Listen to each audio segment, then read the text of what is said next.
Sayın Divan, çok kıymetli büyüklerim, sevgili kardeşlerim, kıymetli misafirler, hepinizi saygıyla, sevgiyle selamlıyor ve federasyonumuzun 7. olağan kongresine hoş geldiniz diyorum. Sizlerden biri olarak, bir kardeşiniz olarak zaten bu coşkunuzda, bu muhabbetinizde, bu birlik ve beraberliğinizde bir arada olmak, burada söylenebilecek sözlerden çok daha anlamlıdır ve önemlidir diye düşünüyorum. Zira biz hep ifade ettik. Hani Hazreti Mevlana diyor ya, aynı dili konuşanlar değil, aynı duyguyu paylaşanlar anlaşabilir. Kaldı ki bizler hem aynı dili konuşuyor, hem de hep aynı duyguları paylaşıyoruz. Bundan yüzyıllarca önce insanlık tarihinin son yüzyıllarda gördüğü en büyük zulme maruz kalmış biz halkız. O zulümde istiklalimiz için, istikbalimiz için, kendi gelenek, görenek, adet, örflerimiz için baş eğmeden, diz çökmeden, hürriyet ve özgürlük diyerek, ana vatanından göç ederek buralara kadar gelmiş ve geldiği ülkesinin de istiklali için ve sonrasında da istikbali için samimi, içten bir katkıyı, desteği her daim vermiş bir milletiz. O sebeple bizler hem geçmişimizi hiçbir zaman unutmuyor, o yaşadığımız acıları hep en canlı şekliyle içimizde hissediyor ve hem de bulunduğumuz ülkenin çok daha iyi günlere taşınabilmesi için bir vatandaş olarak bizim sorumluluğumuz ne ise onu yapma konusunda da her daim sorumluluğunu bilen bir vatandaş olarak gereğini ifa ediyoruz. Değerli dostlar, tabii ki Yaşar abimizin de ifade ettiği gibi hem ana vatana dönük, hem bulunduğumuz ülkeye dair, hem bireysel hayatlarımıza, hem de vatandaşı bulunduğumuz ülkenin bir takım yaptığı ve yapmasını düşündüğümüz ve beklediğimiz uygulamalarına dair taleplerimiz var. Bunların hem uluslararası düzeyde hem de ulusal ölçekte bir şekilde takibi ve nihayetlendirilerek hayata geçirilebilmesi için topyekün bir seferberlik yapılması en tabii hakkımızdır. Tabii burada sorunların bir kısmının bugün konuşulamıyor olduğunu, çözülmüş olduğunu büyük bir memnuniyetle de biliyor ve seviniyoruz. Tabii ki sorunlarımızın tamamının halledildiği ve hiçbir sorun alanımızın kalmadığı da düşünülemez. Bu alanların da bir şekilde çözüme dönük bir takım somut projelerle takibi yapılarak sonuç alması da en doğal hakkımızdır ve de mümkündür. Türkiye Cumhuriyeti Devleti çok eski tarihlerde reddin, inkarın, asimilasyonun yaşandığı günlerden bugün herkesin bireysel hak ve özgürlükler anlamında kendini çok daha iyi ifade edebildiği, eşit yurttaşlık haklarına kavuştuğu, özgürlük ve hürriyetler bağlamında uluslararası standartlara kavuştuğu bir ülke konumuna geldi.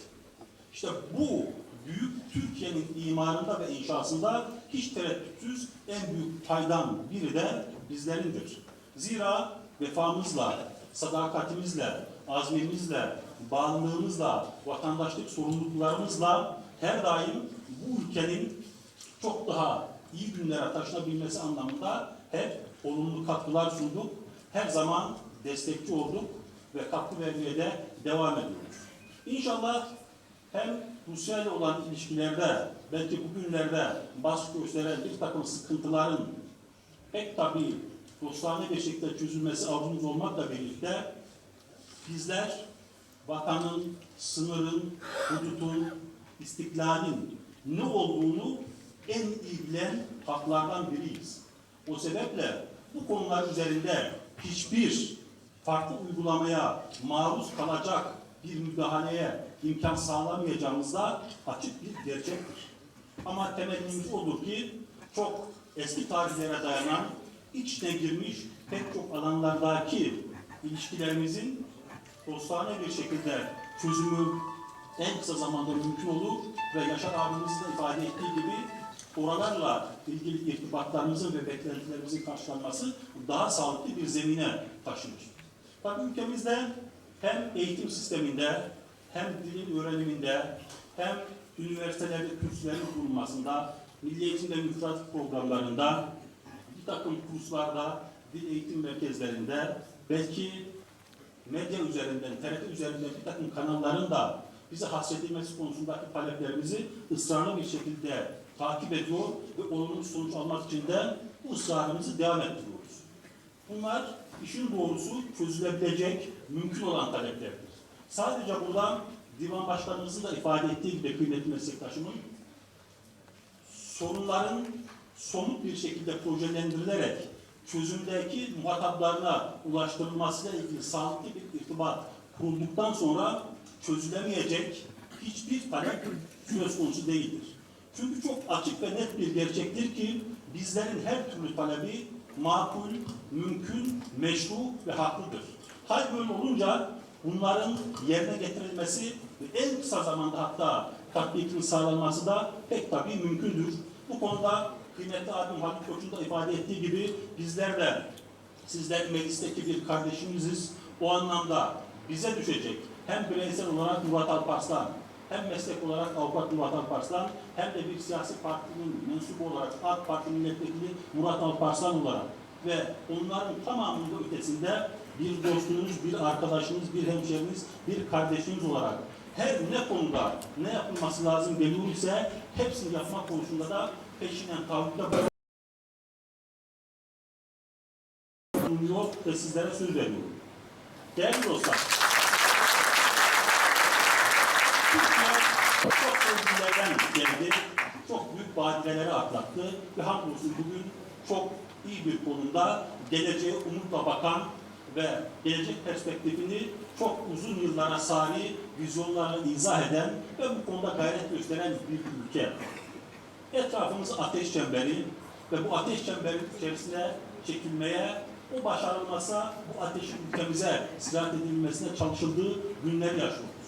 İşte bu günlerde belki her zamankinden daha fazla bir ve beraber olmak, kenetlenmek, birbirimize güç olmak, kuvvet olmak ve destek olarak bu zorluklarında üstesinden gelmek durumundayız. Ve inşallah bunu başaracak gücümüz, kuvvetimiz, kardeşlik hukukumuzda şüphesiz var. Tüm bunların yapılabilmesinde hem Yaşar abimiz hem Haluk abi ifade etti, yeni sivil, özgürlükçü, eşit yurttaşlığa dayanan bir anayasanın da varlığı hepimizce malum. Her zaman her siyasi cümlesine başladığında yeni bir sivil anayasanın gerekliliği konusunda bir irade beyanı ortaya koymakla birlikte maalesef 82 yılından bugüne kadar bu alanda olumlu bir adım atılamadı. İnşallah bu 26. dönemde geçmişteki kaybettiğimiz yılları da telafi edecek düzeyde bize yakışır, sivil, özgürlükçü, eşit yurttaşlığa dayanan bir anayasa metninin hazırlanabilmesine imkan sağlanır ve bu yeni anayasa içerisinde de bizlerin her türlü hem bireysel hem toplumsal hem sosyal haklarımızın daha garanti altına alındığı bir metin olarak karşımıza çıkar. Değerli dostlar, fazla vaktinizi almak istemiyorum. Zira başta da ifade ettiğim gibi bu ortamda sizlerle beraber olmak çok daha anlamlı ve önemli. İnşallah önümüzdeki günlerde her türlü konunun konuşulabileceği, paylaşılabileceği ve bir şekilde çözüme kavuşturulacağı günleri yaşarız. Tabii bunu yaparken AK Parti iktidarının geçmişte kökleşmiş, köhneleşmiş pek çok sorunun üstesinden geldiği, perspektifiyle, vizyonuyla çok daha güçlü bir devlet iddiası ortaya koyduğunu, bu anlamdaki reformlarını hepimiz büyük bir memnuniyetle izledik ve görüyoruz.